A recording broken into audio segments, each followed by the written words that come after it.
इस्लामाबाद की public transport अब आइंदा 30 रोज के लिए बिल्कुल मुफ्त होगी। इस इक़दाम पर इस्लामाबाद के शहरी यानी मुसाफिर क्या राय रखते हैं, आइए उनसे जानते हैं।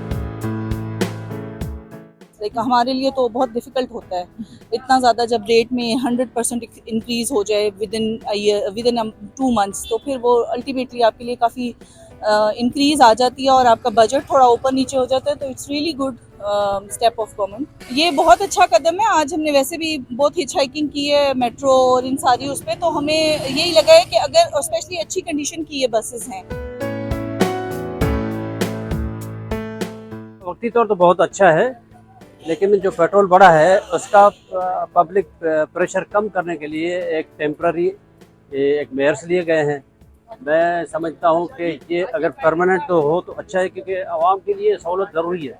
बेसिक हेल्थ है, ट्रांसपोर्ट है, आपका इंसाफ है, इस चीज़ों पे गवर्नमेंट को तवज्जो देना चाहिए। अच्छा इक़दाम है, लेकिन ये for the time being is not good.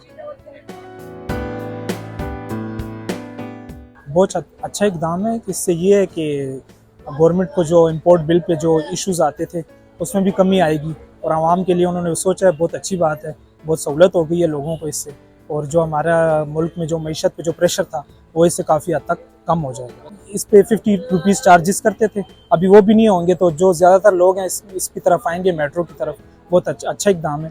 तो हम गवर्नमेंट को अप्रिशिएट करते हैं इस बात की। खुदा करे ये जंग वगैरह ख़त्म हो जाए, ताकि हमारी मईशत पे और जो मामलात हैं कारोबार पे ज़्यादा असर न पड़े इसका।